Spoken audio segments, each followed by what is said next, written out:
নমস্কার, Rishibani institute of Vedic অ্যাস্ট্রোলজির পক্ষ থেকে স্বাগত জানাই আজকের জ্যোতিষ আলোচনায়। আমি শান্তনু আপনাদের সঙ্গে।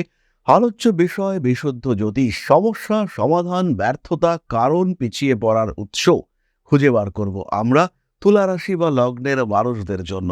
কালপুরুষের সপ্তম রাশি শুক্রের দ্বারা প্রভাবিত, একটু বিলাসী, একটু ক্রিয়েটিভ, বেশ আরামপ্রিয় এই রাশি বা লগ্নের মানুষরা সাধারণত পড়াশুনো বিদ্যা অর্জনের ক্ষেত্রে বেশ ভালো, সিদ্ধান্ত নেওয়ার ক্ষেত্রে অস্থির এই রাশি বা লগ্নের মানুষরা, বাধা বিপত্তি সহ্য করবার ক্ষেত্রে একটু চঞ্চল বলা যেতে পারে তুলা রাশি বা লগ্নের মানুষদের। এই সমস্ত মানুষদের এই পরিস্থিতিতে কতটা তারা পিছিয়ে আছেন, কতটা তারা এগিয়ে যেতে চাইছেন, এই সমস্ত বিষয় নিয়ে আমরা আলোচনা করব। কেন এখনো তারা সাকসেসফুল হতে পারছেন না? এত ক্রিয়েটিভিটি, এত পরিশ্রম, এত এনার্জি, সত্যি প্রচুর এনার্জি তুলা রাশি বা লগ্নের মানুষদের ক্ষেত্রে, কিন্তু কিছুই কমপ্লিট হচ্ছে না, সবকিছুই অসম্পূর্ণ থেকে যাচ্ছে। সেটা জ্ঞানের ক্ষেত্রে, সেটা সৃজনশীলতার ক্ষেত্রে, সেটা প্রত্যেকটা কাজের ক্ষেত্রে। কেন এই ব্যর্থতা, কারণ কি তার? এটাই আমরা খুঁজে বার করবার চেষ্টা করব আজকের আলোচনায়। প্রথম বিষয়টি হলো, তুলা রাশি বা লগ্নের মানুষ তারা কিন্তু কিছুটা আত্মসন্তুষ্টিতে ভোগেন। তারা মনে করেন যে যেটা করেছি এটা অনেকটাই তো করেছি, ভালোই তো আছি। তাদের ক্ষেত্রে একটা বিষয় দেখতে পাওয়া যায়, আশেপাশে কিছু মানুষ থাকে যারা তাদেরকে তোষামোদ করবার চেষ্টা করে। আপনি অসাধারণ, আপনি ভীষণ ভালো। তখন তুলা রাশি বা লগ্নের মানুষরা মনে করেন, সত্যিই তো আমার তো অনেকটাই হয়েছে, আর কেন, আর কি দরকার আছে, প্রচুর তো হলো। এর ফলে তুলা রাশির যে গতি সেটা কিন্তু বাধাপ্রাপ্ত হয়। তুলা যতটা ডিজার্ভ করেন, যতটা তুলা পেতে পারেন, তার আগেই তুলা যেন নিজে হ্যাপি হয়ে যান। আরেকটু চেষ্টা করলে আরেকটু বেশি পাওয়া যেত, কিন্তু তুলা হাল ছেড়ে দিয়েছেন। তুলা রাশি বা লগ্নের মানুষরা ভাবছেন যে আর দরকার নেই, যথেষ্ট হয়েছে। তো এই আর দরকার নেই মানসিকতা, এটা কিন্তু তুলাকে অনেকটাই পিছিয়ে দিচ্ছে। এবং তুলা রাশি বা লগ্নের মানুষ যেটা ডিজার্ভ করেন, যেটা পেতে পারেন, যেটা হতে পারে, সেটা থেকে আস্তে আস্তে পিছিয়ে আসছেন। ব্যবসা হতে পারে, ক্রিয়েটিভিটি হতে পারে, কম্পিটিশন হতে পারে, খেলাধুলা হতে পারে। বিশেষ করে বিভিন্ন খেলা যেখানে বুদ্ধির তীব্র প্রয়োগ রয়েছে, সেই সমস্ত জায়গায় তুলা কিন্তু ব্যর্থ হয়ে পড়ছেন। নিজেকে কন্টিনিউয়াসলি ধরে রাখতে পারছেন না, পিছিয়ে আসতে হচ্ছে, বুঝতে পারছেন না কেন পিছিয়ে আসতে হচ্ছে, কিন্তু পিছিয়ে যাচ্ছেন। তুলা রাশির মানুষরা ভাবছেন জিতবো, কিন্তু জিততে পারছেন না। তার কারণ হলো, একটা জায়গায় গিয়ে মনে হচ্ছে আর দরকার নেই, অনেক হয়েছে, প্রচুর মানুষ প্রশংসা করছে, হ্যাপি হয়ে পড়লাম, আর লড়াই দিতে পারছি না। আরাম পছন্দ করেন তুলা, ঝিমিয়ে পড়লেন, একটু রেস্ট নিলেন, তার ফলে আলটিমেটলি পিছিয়ে গেলেন। সেই খরগোশ এবং কচ্ছপের গল্প আমাদের মনে রয়েছে। খরগোশ এখানে হলো তুলা, শুক্র, আর কচ্ছপ সে হলো শনি, ধীর স্থির কিন্তু পরিশ্রমী, কন্টিনিউয়াস। আর তুলা, খরগোশ সে দ্রুত, কিন্তু কিছুক্ষণ যাওয়ার পরে সে ভাবলো এবার একটু বিশ্রাম নিয়ে নিই। এর ফলেই তাকে পিছিয়ে আসতে হলো। তুলা রাশির পরবর্তী বিষয়টি হলো সবাইকে সমান গুরুত্ব দেওয়ার চেষ্টা। সবাইকে সমান গুরুত্ব দিয়ে ঈশ্বর পৃথিবীতে পাঠাননি।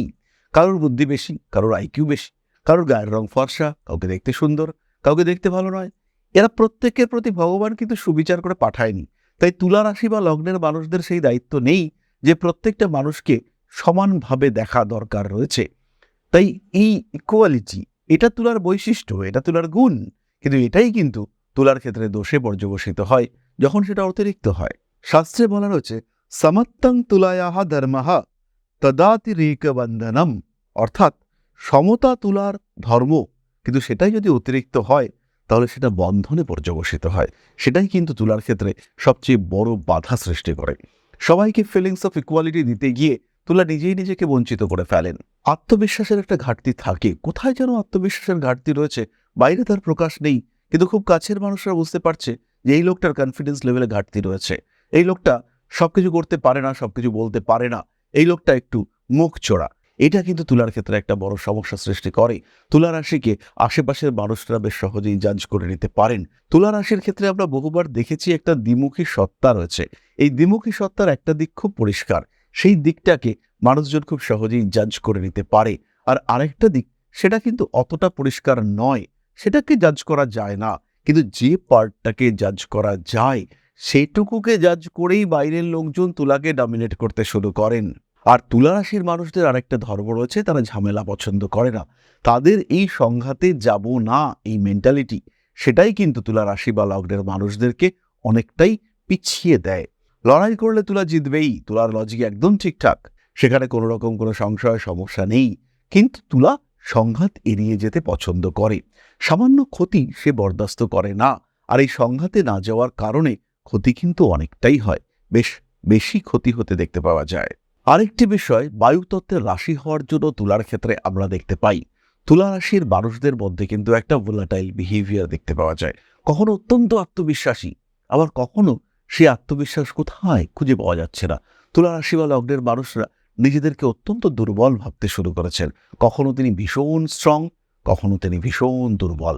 এই বিষয়টি কিন্তু তুলা রাশি বা লগ্নের মানুষদের ক্ষেত্রে দেখতে পাওয়া যায়, আর বারবার দেখতে পাওয়া যায়। তার কারণে এগিয়ে গিয়েও পিছিয়ে আসেন তুলা। বর্তমান পরিস্থিতি নিয়ে যদি আমরা ভাবতে চাই, তুলা রাশি বা লগ্নের মানুষদের জন্মকুণ্ডলিতে যদি শনি বলবান হয়ে থাকে, সেই ক্ষেত্রে তুলা কিন্তু নিজের উপরে ভরসা রাখতে পারবেন না। প্রচণ্ড রাগ, কিন্তু সেই রাগের কারণ অনুসন্ধান করতে পারবেন না। এক অদ্ভুত আত্মমোহ কাজ করছে। কখনোই আমি এটাকে আত্মবিশ্বাস বলবো না, কিন্তু নিজেকে তুষ্ট করবার জন্য নিজেই নিজের প্রশংসা করছেন, এবং এর ফলে আশেপাশের মানুষদের সঙ্গে আপনার মিসবিহেভিয়ার বাড়ছে। যে সমস্ত মানুষরা আপনাকে ভালোবাসে তারাই আপনার থেকে লাঞ্ছিত হচ্ছে বেশি, আর যারা ভালোবাসে না, যারা আপনাকে পছন্দ করে না, যারা আপনার কথার প্রতিবাদ করছে, তাদের থেকে আপনার দূরত্ব বাড়ছে। যারা আপনার কাছের মানুষ, যারা আপনাকে ভালোবাসে, তাদের থেকে আপনি ক্রমাগত দূরে, আরও দূরে চলে যাচ্ছেন। ফলে তুলা রাশির মানুষরা এই মুহূর্তে কিন্তু বেশ ডিস্টার্বড রয়েছেন। যাদের জন্মকুণ্ডলিতে শুক্র দুর্বল, শরীর কিন্তু খুব একটা সাপোর্ট দিচ্ছে না। সবচেয়ে বেশি সমস্যা পেট নিয়ে, মাঝে মাঝেই রোগে ভুগছেন। লোয়ার অ্যাবডোমেনে পেইন হচ্ছে, ব্রিদিং প্রবলেম হচ্ছে, কখনো কখনো অতিরিক্ত অ্যাসিডিটি আপনাকে সমস্যায় ফেলছে। চেষ্টা করেও নিজের খাদ্যাভ্যাসের উপরে নিয়ন্ত্রণ রাখতে পারছেন না। খাওয়ার টাইম, প্রপার টাইমিং, সেটা আপনি মেনটেন করতে পারছেন না। এটা কিন্তু তুলার ক্ষেত্রে বারবার ঘটতে দেখতে পাওয়া যাচ্ছে। যাদের জন্মকুণ্ডলিতে বৃহস্পতি বলবান, তাদের প্রচুর শত্রুতা রয়েছে, কিন্তু সেই শত্রুদের উপরেই তারা নির্ভর করছেন এবং বারবার নির্ভর করছেন। শত্রুদের চিনতে পারছেন না। মুখোশের আড়ালে তারা কন্টিনিউয়াসলি আপনার ক্ষতি করে চলেছে।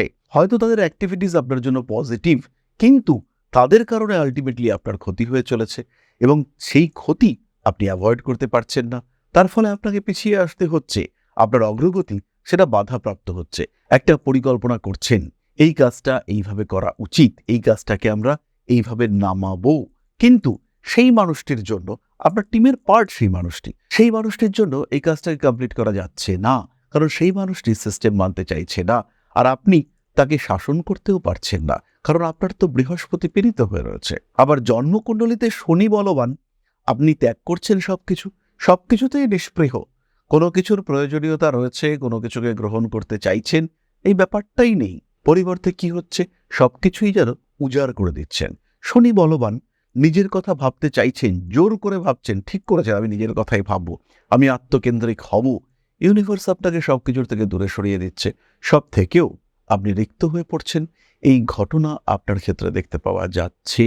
তাহলে প্রশ্ন হলো, কি করবেন এখন তুলা রাশি বা লগ্নের মানুষরা? প্রথমেই জন্মকুণ্ডলীতে লক্ষ্য করুন আপনার 3টি গ্রহ বুধ, শুক্র, শনি, এদের মধ্যে অ্যারেঞ্জমেন্ট কেমন রয়েছে। এরা যদি একটু স্টেবল কম্বিনেশনে থাকে, তাহলে কিন্তু আপনার জীবনে কোনো রকম সমস্যা সংশয় নেই। তাহলে কিন্তু খুব সহজেই আপনি আপনার জীবনকে নিয়ে এগিয়ে যেতে পারছেন। সব বাধাই আপনি অতিক্রম করতে পারছেন।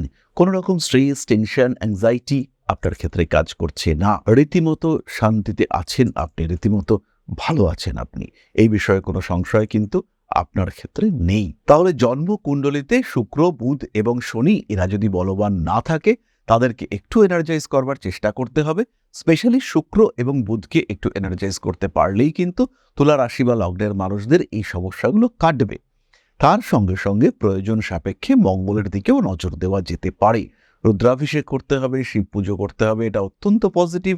তার সঙ্গে সঙ্গে নিজের ইষ্ট দেবতার পুজো পাঠ সেটাও করা যেতে পারে। কর্মের উপরে নিয়ন্ত্রণ রাখতে হবে। অতিরিক্ত কর্ম আপনার জন্য সঠিক এবং শুভ নয়। নিজেকে ভালো রাখার চেষ্টা এটা অবশ্যই করতে হবে। ভালো রাখার সঙ্গে সঙ্গে নিজের আত্মীয় পরিজন, কুটুম্ব যারা আপনার সঙ্গে অ্যাসোসিয়েটেড, তাদেরকে দুটো ভাগে ভাগ করতে হবে। কারা আপনার সত্যি সত্যিই শুভচিন্তক, আর কারা আপনার শুভচিন্তকের রূপ ধারণ করে আপনার জীবনে রয়েছেন, তাদেরকে দূরে সরিয়ে দিতে হবে। শত্রুদেরকে আইডেন্টিফাই করতে হবে। শত্রুরা আপনাকে নিয়ে কেমন ভাবছে, শত্রুরা আপনার কোন দিকটিতে আক্রমণ করতে চাইছে, এই দিকগুলিকে আইডেন্টিফাই করা এবং তাদেরকে বলা, সেটা কিন্তু আপনাকে করতে হবে। তাদেরকে প্রতিরোধ করতে চাইলে, তাদের থেকে নিজেকে রক্ষিত রাখতে চাইলে, সেই ক্ষেত্রে অবশ্যই তাদের স্ট্রং পয়েন্ট এবং তারা আপনাকে কিভাবে দেখছে সেটা বোঝা আপনার জন্য জরুরি। তুলা রাশি বা লগ্নের মানুষরা প্রচুর অ্যানালাইসিস করেন, তাই নিজের মিত্র এবং শত্রুদেরকে নিয়ে, নিজের জন্মকুণ্ডলীর গ্রহদেরকে নিয়েও কিছুটা অ্যানালাইসিস করতে হবে, তাহলে আপনি ভালো থাকবেন। সময় ভালো, দশমে বৃহস্পতি তুঙ্গ হতে চলেছে, এমন সময় বারবার আসে না জীবনে। আপনি সৌভাগ্যবান যে আপনার জন্মকুণ্ডলী সাপেক্ষে এই সময় আসছে। নিজের জন্মকুণ্ডলীর উপরে নজর দিন, পরিকল্পনা করুন কি করবেন, কোন দিন কতটা কাজ এগোতে হবে, সেগুলো ভেবে কাজ করুন। জীবনে উন্নতি আসবেই, এই বিষয়ে কোনো দুশ্চিন্তা কিন্তু থাকছে না। জ্যোতিষশাস্ত্র, অ্যাস্ট্রোলজি, যা আপনার জীবনকে পাল্টাতে পারে। জ্যোতিষশাস্ত্রের উপরে নির্ভরশীল হয়ে বা জ্যোতিষশাস্ত্রকে গ্রহণ করে আপনি আপনার জীবন বদলাতে পারেন। একে গ্রহণ করতে পারেন মূল পেশা হিসেবে, একে গ্রহণ করতে পারেন সাহায্যকারী পেশা হিসেবে। বহু মানুষের বর্তমান যুগে একটা সেকেন্ডারি প্রফেশনের প্রয়োজন রয়েছে। বাড়িতে বসে রয়েছেন একদম গৃহবধূ বা এই মুহূর্তে ছাত্র বা ছাত্রী, সেই ক্ষেত্রে আপনি জ্যোতিষ শিক্ষায় শিক্ষিত হতে পারেন। অতি অল্প সময়ে এই শিক্ষায় নিজেকে শিক্ষিত করে তুলতে পারেন এবং এটা হয়ে উঠতে পারে আপনার ভবিষ্যৎ কর্মজীবনের অন্যতম প্রধান পাথেয়। ভারতবর্ষের প্রাচীন কৃষ্টি এই জ্যোতিষশাস্ত্রের উপরে ভরসা রেখে আপনি নিজের জীবনকে আরও বিকশিত করে তুলতে পারেন। শুধুমাত্র পেশা হিসেবে নয়, মান সম্মান যশ অর্থ প্রত্যেকটি বিষয় প্রাপ্তির মাধ্যম হিসেবে আপনি ব্যবহার করতে পারেন জ্যোতিষশাস্ত্রকে। মনের মধ্যে প্রশ্ন জাগছে কোথায় শিখবেন, কিভাবে শিখবেন? ঋষিবাণী এবার নিয়ে এসেছে আপনাদের জন্য একটা কোর্স, মাত্র ২৪৯৯ টাকায় সম্পূর্ণ জ্যোতিষ শিক্ষা ব্যবস্থা নিয়ে এসেছে ঋষিবাণী। প্রেডিক্টিভ অ্যাস্ট্রোলজি, হোরাশাস্ত্র, যার মাধ্যমে আমরা জ্যোতিষ বিচার করতে পারি। জ্যোতিষ বিচারের একদম জিরো লেভেল থেকে অ্যাডভান্স লেভেল পর্যন্ত ধাপে ধাপে প্রেডিকশন, সম্পূর্ণ ভিডিও ক্লাসের মাধ্যমে আপনি জানতে পারবেন, ধাপে ধাপে শিখতে পারবেন। জ্যোতিষকে যারা ভালোবাসেন এবং নিজের মতো করে যারা জ্যোতিষ শিখতে চাইছেন, নিজের সময় মতো নিজের সুবিধে মতো অল্প অল্প করে বুঝে নিজের কোয়ালিটি অনুযায়ী, নিজের শিখন ক্ষমতা অনুযায়ী যারা জ্যোতিষ শিখতে চাইছেন, যারা চাইছেন এমন একটা পাঠ্যক্রম যেটা আপনার জন্য তৈরি এবং সেই পাঠ্যক্রমে আপনি আপনার মতো করে শিখতে পারবেন, তাদের জন্য এই কোর্সটি। মাত্র ২৪৯৯ টাকায় সম্পূর্ণ ২ বছরের জ্যোতিষ শিক্ষা ব্যবস্থা, এটি আপনাদের জন্য নিয়ে এসেছে ঋষিবাণী পরিবার। বহু মানুষ রয়েছেন যারা জ্যোতিষ শিখেছেন, জ্যোতিষকে ভালোবাসেন, কিন্তু প্রেডিকশন করতে পারেন না। বেশ কিছু মানুষ রয়েছেন তারা প্রেডিকশন করতে পারেন কিন্তু আলটিমেটলি রেমেডি সিলেকশন করতে পারেন না। এই প্রত্যেকটা মানুষের প্রত্যেকটা সমস্যার সমাধান নিয়ে রয়েছে পুঙ্খানুপুঙ্খ এই কোর্স। আমাদের সম্পূর্ণ জ্ঞান, তার প্রকাশ এবং প্রতিফলন এই জ্যোতিষ কোর্সে রয়েছে। বিশুদ্ধ বৈদিক জ্যোতিষের এই কোর্স, যেখানে আপনি শিখতে পারবেন art of prediction, art of remedy, এবং যেখানে জ্যোতিষ হয়ে উঠবে আপনার অন্যতম পথপ্রদর্শক। তাই আর দেরি নয়, জ্যোতিষ শিক্ষার এই অনবদ্য কোর্সে, বলবো আমরা অভূতপূর্ব কোর্স, যা পশ্চিমবঙ্গের বাংলা মাধ্যমে আগে কখনো আসেনি, এই ধরনের একটি কোর্সে ভর্তি হওয়ার সুযোগ নিয়ে এসেছে ঋষিবাণী আপনার সামনে। এবং সম্পূর্ণ কোর্সের কোর্স ফি মাত্র ২৪৯৯ টাকা। এই টাকাতে সম্পূর্ণ কোর্সটি আপনি পাচ্ছেন, যেটা সাধারণত জ্যোতিষ কোর্সের অ্যাডমিশন ফি বা ১ মাসের মায়রা, সেই কোর্সে আপনারা পাচ্ছেন সম্পূর্ণ কোর্সটা, এবং সেটা উইথ লাইফ টাইম অ্যাক্সেস। সব সময় আপনি দেখতে পারবেন, যখন আপনার ইচ্ছা সেই সময় আপনি দেখতে পারবেন, অ্যাক্সেস করতে পারবেন এই কোর্সটিকে। তাই যারা নতুন করে কিছু ভাবতে চাইছেন, নতুন করে কিছু করতে চাইছেন, যারা নিজের জীবনে একটা ট্রান্সফরমেশন নিয়ে আসতে চাইছেন, পরিবর্তন করতে চাইছেন নিজের লাইফস্টাইলের, তাদের জন্য এই কোর্স মাত্র ২৪৯৯ টাকায়। মাত্র ২৪৯৯ টাকা, যেখানে নেই কোনো রকম কোনো হিডেন কস্ট।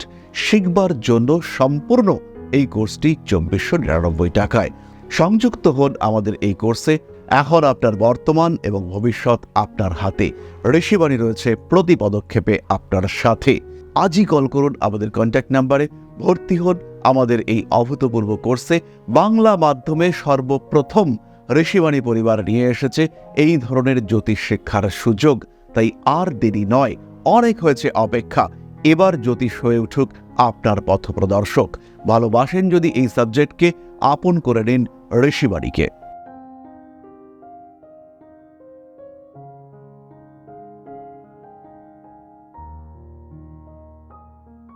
তাহলে এবার আমরা চলে আসবো আলোচনার পরবর্তী পর্যায়ে, অর্থাৎ আপনাদের প্রশ্নে জ্যোতিষের উত্তর। তবে তার আগে ছোট্ট একটি বিষয় আপনাদের সঙ্গে শেয়ার করব। তাহলে এবার আপনাদের প্রশ্ন জ্যোতিষের উত্তর। প্রশ্ন করেছেন জয়শ্রী সরকার, 29/7/1990, সময় 12:35 PM, place of birth Kalyani, career সম্পর্কে জানতে চেয়েছেন। জয়শ্রী জন্মকুণ্ডলিতে সরকারি চাকরি প্রাপ্তির সম্ভাবনা রয়েছে। উচ্চশিক্ষার ক্ষেত্রে চেষ্টা করতেই হবে এবং সেই ক্ষেত্রে টিচিং ওরিয়েন্টেড চাকরি পাওয়ার সম্ভাবনা অনেক অনেক বেশি।